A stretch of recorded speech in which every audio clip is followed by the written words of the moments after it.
guys, welcome to this episode of Closer Chats, and I have a very special person in my closet. Hi! Please introduce yourself and tell the people what you do. Okay, well, nickname Leela because Leela B. Cray is my Twitter handle, or Leela B. B. Cray's Instagram. Basically, I am a content manager and copywriter at an ad agency, and then I am a TV host on a new breakfast show called Fresh in the Morning on Fresh TV. So Lily kindly agreed to come on here, and we're just going to have general girl chat and talk about things that affect us directly or indirectly. And as usual, the whole point of us having conversations is to create a space where people can just talk freely. You're free to comment, you're free to have these conversations in public spaces, in private spaces, as long as you're talking about issues. That's the most important thing. And that's something that we actually lack here, because everything is so taboo. So I just want to know, what is sexual liberation to you? Sexual liberation. That's interesting, because I feel like if you'd asked me that a few years ago, I don't know that I would have had an answer. I would have given you maybe a textbook answer. I guess sexual liberation for me is in line with sexual freedom, or feeling as a woman, understanding your sexuality, knowing it, and not being afraid of that. So embracing it. So, I think we've been raised not to really get sex education at home, to talk about sex with your mother or your older sister or your auntie or your cousin, especially as women, to the point where we often go out there and maybe we make a few sexual blunders in the beginning, or trying to discover ourselves, we might take lots of risks with our sexuality. But I think, sexuality also doesn't just come down to having sex. It also comes down to, your sexual preference, which is another scary topic. But I think, it's more about understanding yourself, knowing what you want, knowing what pleases you, what you want to do, where to draw the line, and being confident enough to say, this is where I draw the line.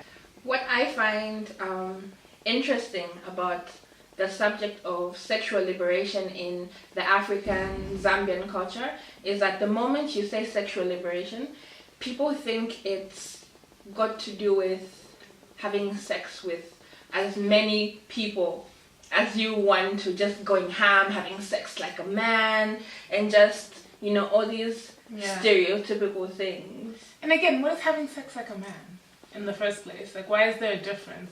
But I think people take it to that, it's because now you want to be, if I can use the word, you want to be a hule or whatever. And it's no, that's not what that's about. I agree with you. Yeah. And also the problem with this whole sex like a man stereotype is that you put men in a box that I hate saying this, but not all men are the same. There are some people that, don't go from woman to woman. There are people that genuinely wait till they meet someone they're into, till they're ready. They don't just go out and do things contrary to our whole belief system of what men do when we're not there. Well, I think it's a societal construct, isn't it? So people would rather look at a guy and be like, well, he's a guy, he can have as many sexual partners, or he wants to have, and by that you're also labeling somebody. You just said, some men aren't like that,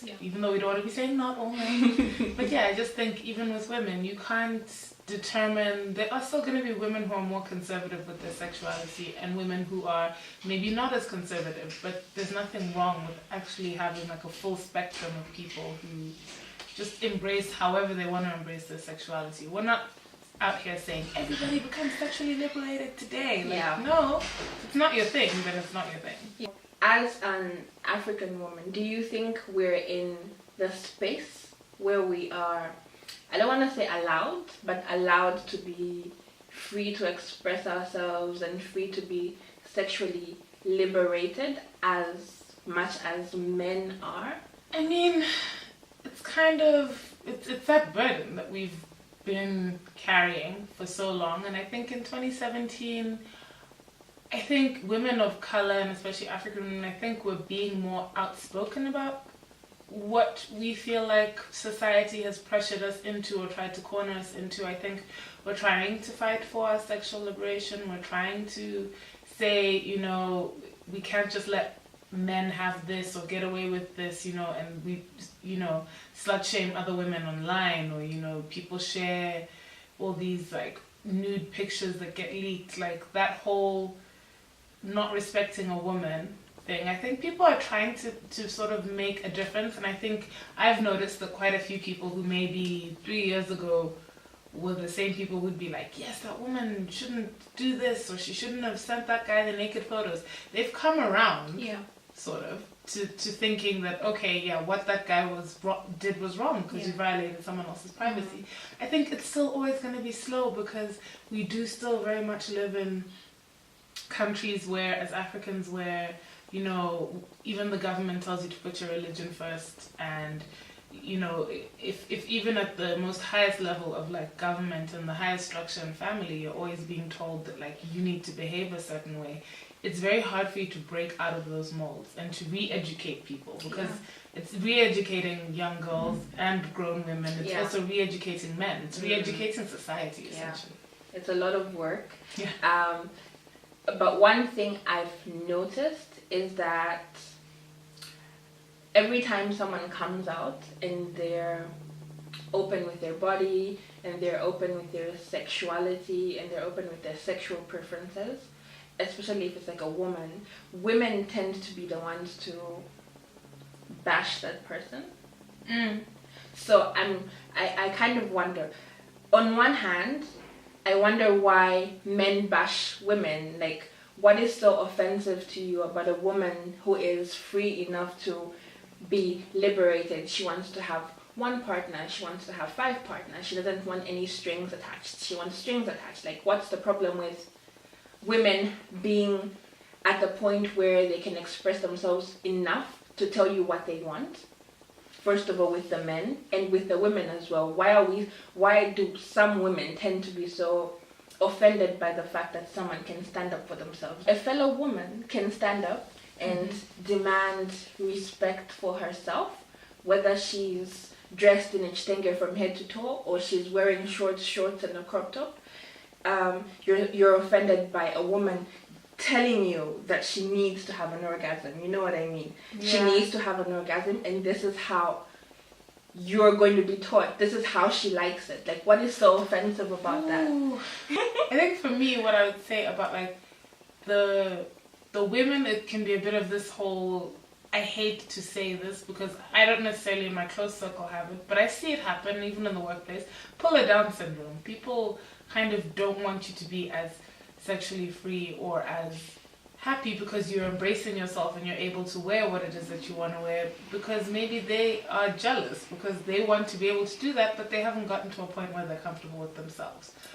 And then sometimes, I guess, I don't know what the fear could be with women. Yeah. But with men, I do think a lot of male behavior is based on the fact it's entitlement, male privilege, people, and it's also based on power. Like, men are used to being in powerful positions, so how dare you as a woman, let alone my girlfriend or wife, demand that I give you an orgasm or try and teach me how to do that. I know how to sexually perform. I'm a man. I know. It's very natural for me. It's instinctual. Like, you can't tell me anything. I know I'm doing my job. I was okay. You know. I got mine. If you didn't get yours, maybe there's something wrong with you.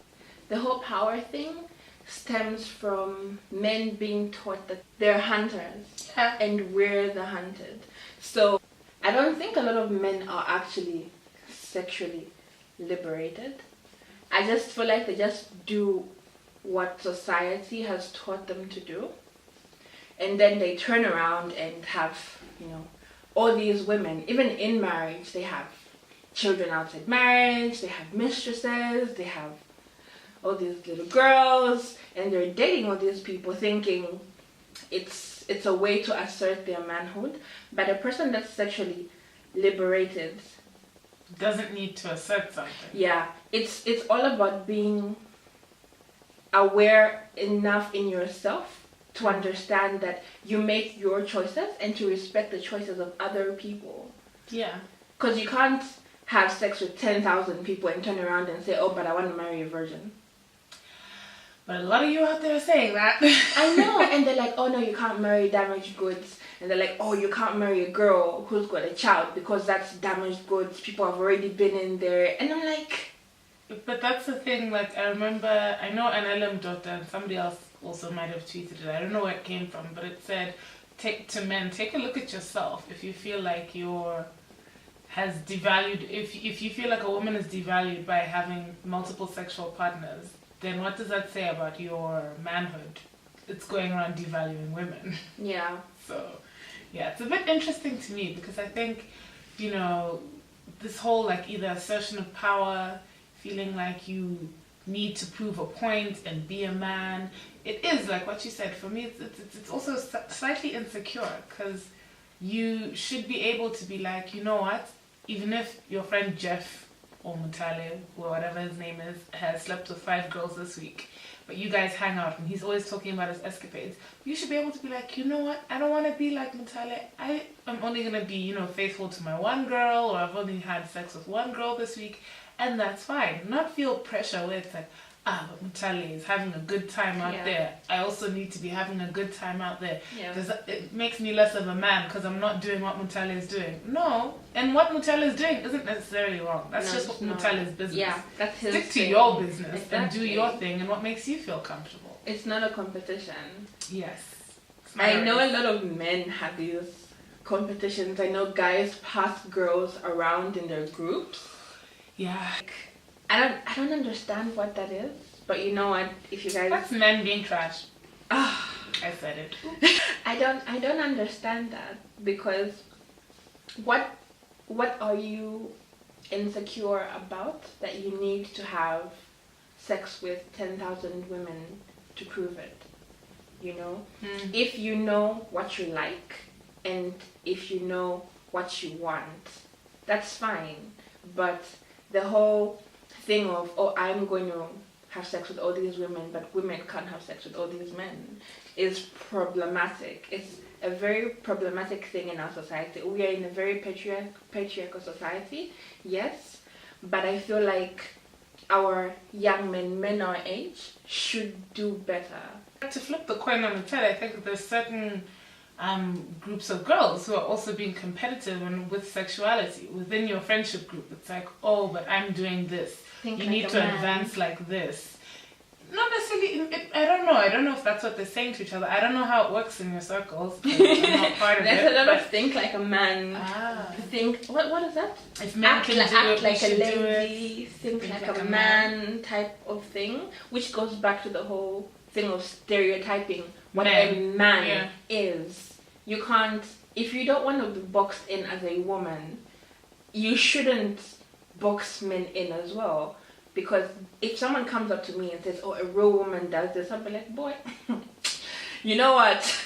A real woman is whatever the hell I want a real woman to be. I am a real woman and she's a real woman, and we're different people. You know what I mean? We're allowed to be unique. We're allowed to be individuals. Real is not a monolith. Yeah. Real is whatever I make it to be, and nobody has the right to tell me what is real and what is not. That's so interesting because like I never really thought about it. Like when they say act like a real woman, I guess for guys like be a real man. So that's why you need to have however many sexual partners, spread your seed, even those things. Yeah. Things that were even perhaps taught in the Bible, and but that's the thing, because people take words and interpret them how they want to be interpreted. So you can always I can take something from the Bible and then switch it around and say, no, but for me this is why I behave like this because the Bible said this. But the Bible is also widely interpreted in many different ways, even within many different churches. You can go to a church up the road and it's interpreting the same verse differently from the church down the road. We live in a Christian nation, and one of the things that has come up time and time again is what women should dress up in, what we should look like, what we should wear, where you're going. I consciously think to myself, if I'm going somewhere, I know I can't show my arms, I can't show my shoulders, I can't show my legs. I don't want people to ogle at me. I don't want them to catcall me. So I dress a specific way when I'm going somewhere. That's interesting because I think, like, we spoke about it even on my breakfast show where we discussed, I didn't know that the arm thing was, like, actually a thing. Like, apparently there's some places, like, I think someone was going actually again to, like, a government building and was told that because they were wearing, like, a spaghetti strap top or something to cover up, because this part of your arm apparently looks like the feminine. It arouses people? I don't know. Apparently it's arousing people because it looks like, you know, the female body part. But I was like, okay, that's weird to me. And then also, like, if it's, you know how hard it gets here. Yeah. This thing of telling somebody you can't wear this, you can't wear that, like, it's hard for me not to be, I'm a shorts person. Yeah.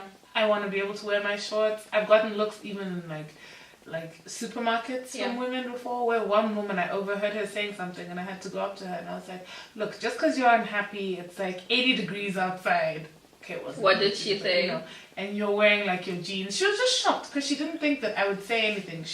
We police each other's bodies. Yeah. And we have men policing our bodies. I feel like women policing other women's bodies is very...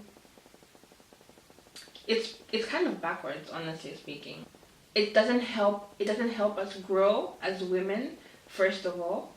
It doesn't do anything for us in the workplace. It doesn't do anything for us in the church. Because I've been in places where someone will give you a chitenge because your knees are showing. That whole knee showing thing is like for real. I've been denied access to a public building once again because my knees were showing. But then when I had a chitenge in my car, I got it. And then you go into the same building and the same person who's like the secretary or the admin assistant is wearing a skirt that is like way too inappropriate for like work. Like the skirts that we wear to the nightclub, like a mini skirt. And I'm like, well, that's not what you should be wearing either. But I guess there's a difference because I'm going in there to get a service. They work there, providing the service. I don't really. But it shouldn't be. It shouldn't be like that.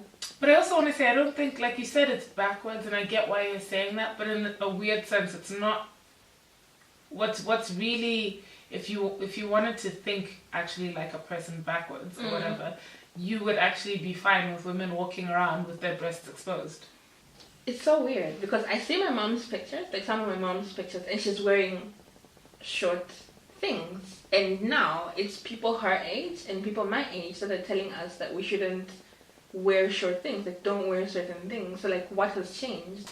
I think some of the stuff that's changed is maybe we aren't necessarily living in the 60s and 70s where a few things were a little bit shorter. Revolution. And also, yeah, there was, I mean, especially if you look to the West, because people were still under colonial rule, there was a lot of, you know, the revolution, the sexual revolution. So I think people didn't necessarily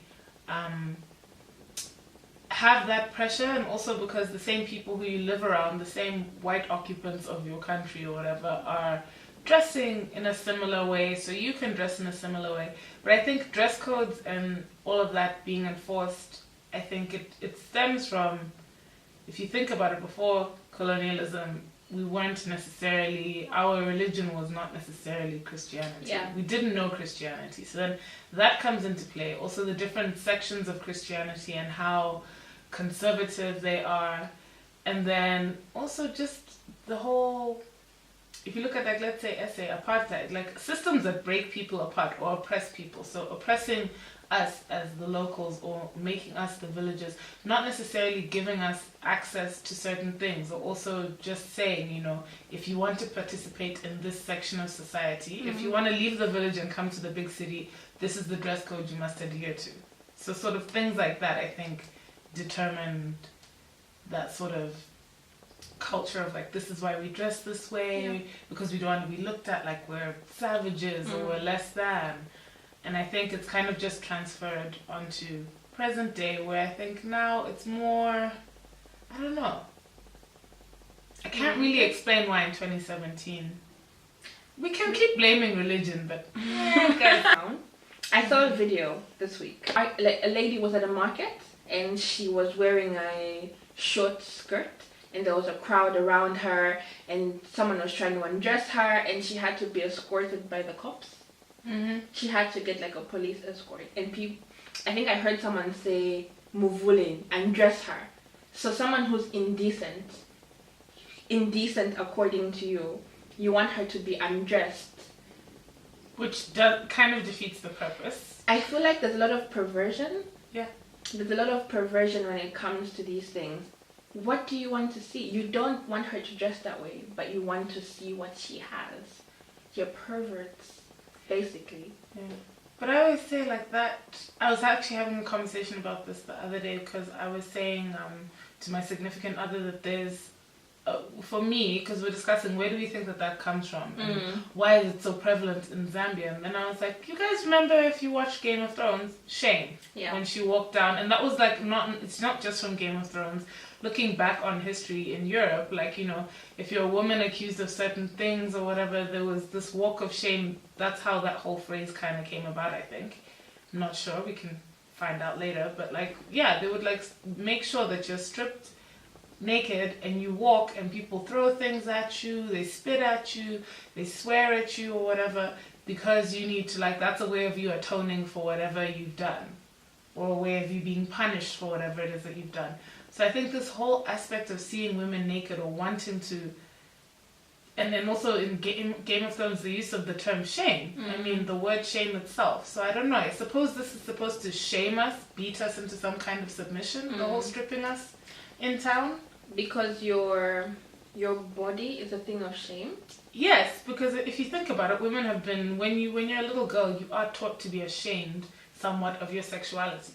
You're not taught to embrace that. Like, no one ever explains to you, like, if you go and you say, I'm starting to have these feelings. Like, with boys, maybe, you know, they'll just be told, oh, yeah, that's normal, you're a boy. With girls, no one ever talks about, we also get a sexual awakening. Yeah. And it also starts happening pretty early. There's different phases of it from, like, below the age of 10, then, like, 10 to 13, then different things happen, like, 13 to 16.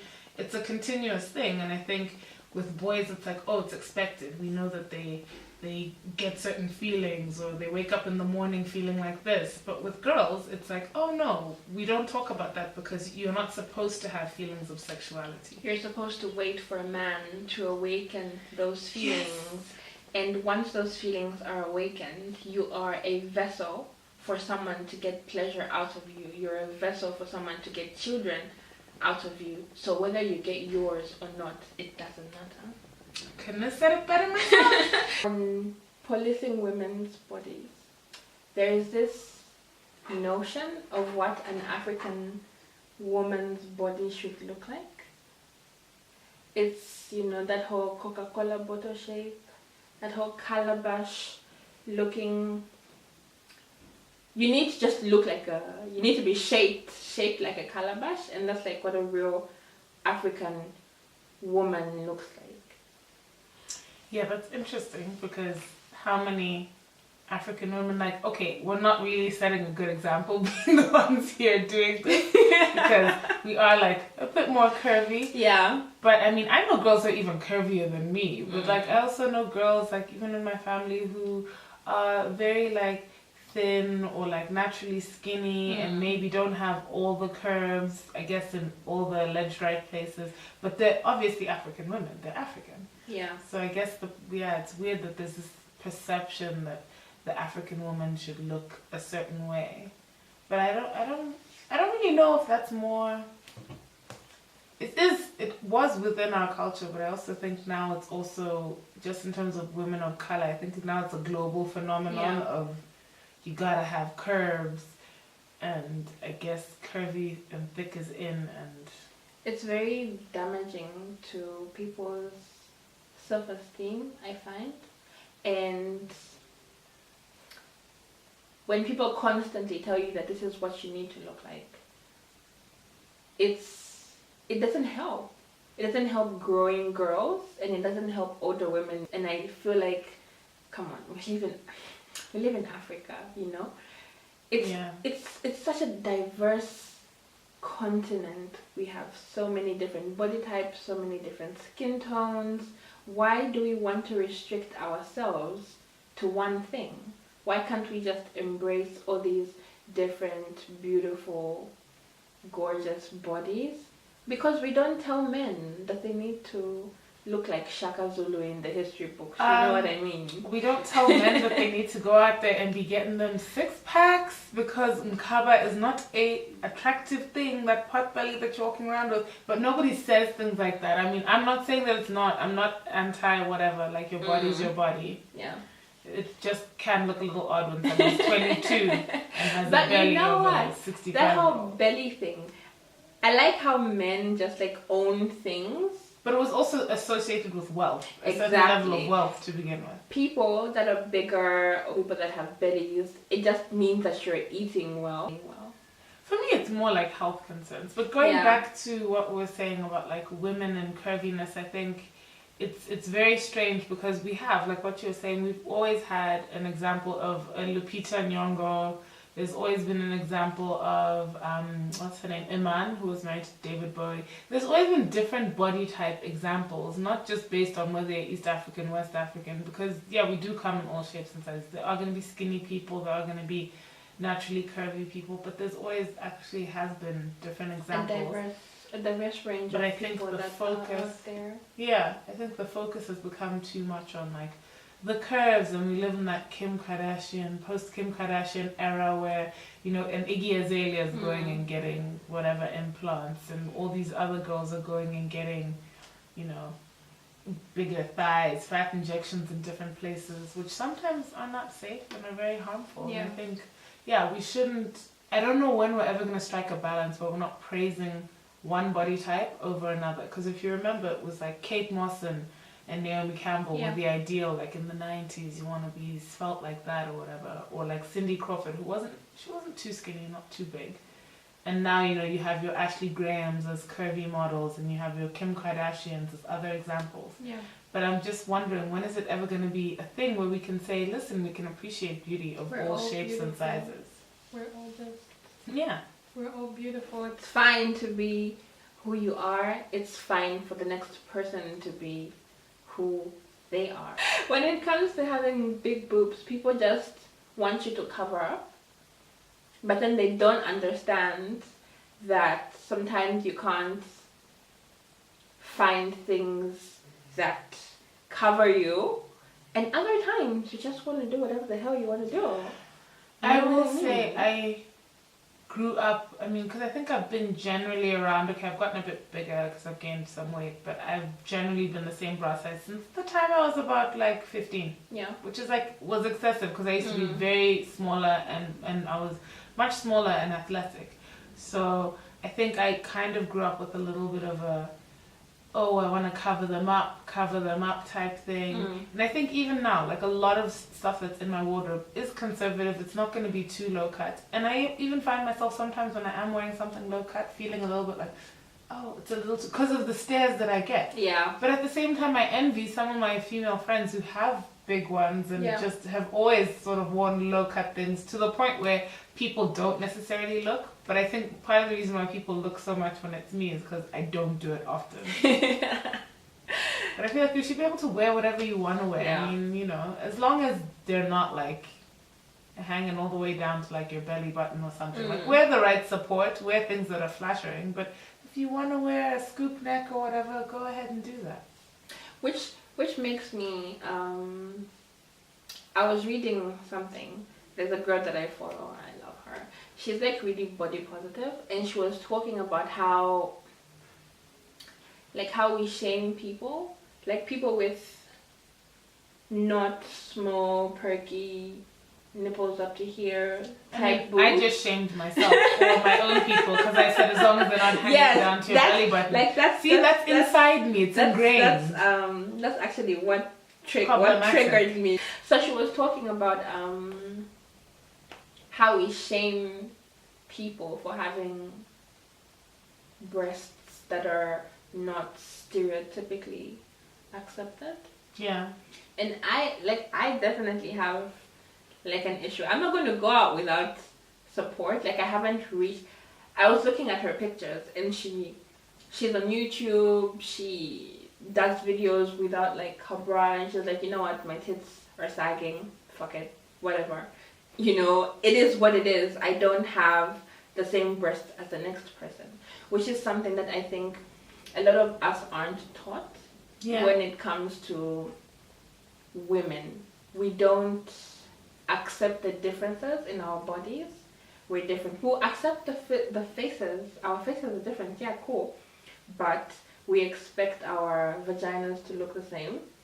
And you said our breasts to look the same because they're acceptable. But then you don't understand that we're different, you know? We're not all going to have A, B cups, perky, nipples pointing up to the sky, and, you know, waving their hands side to side.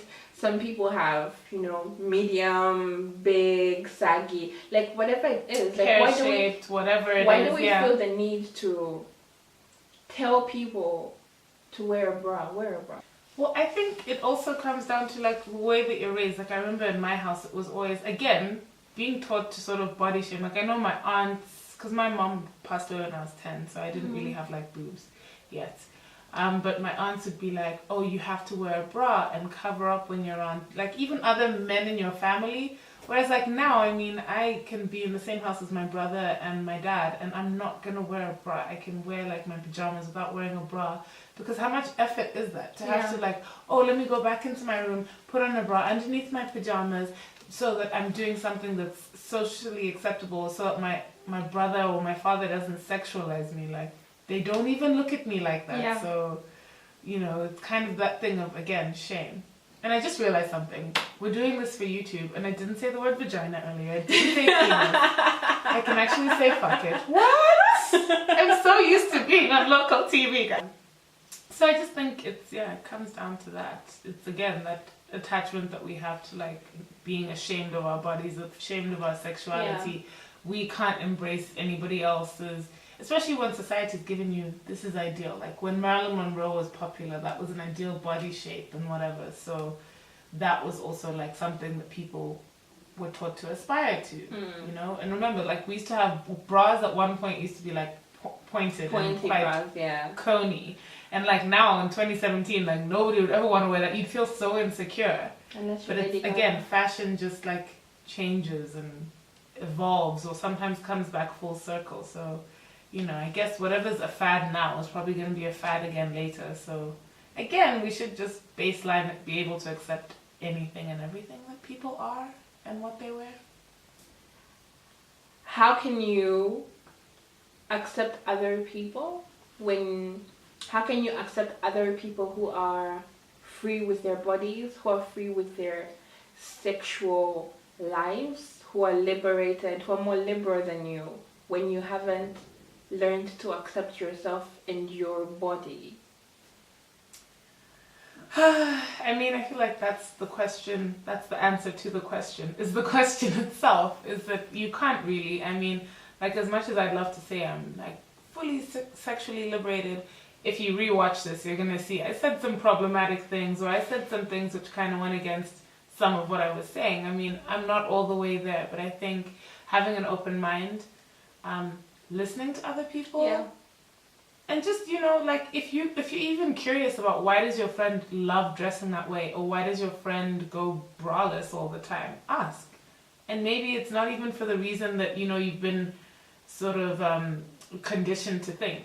It's just because that's how they want to live their life and that's who they want to be. It has nothing to do with getting attention. So I think having an open mind is the most important thing, and being able to listen to other people without judgment, so that you can actually receive the information that they're giving you, or receive like who they are. I think, so be open. Be open and have conversations. I know she said like some of the things that she said were problematic, but then that's the whole point of having conversations, is that you learn and you have a platform where you can have discourse with people, you can share your opinions, you can share your knowledge, because I also learn so much. Oh, but thanks to you, I mean, I've now noticed that I have blind spots. And blind spots are an important thing to recognize if you want to change. So yeah.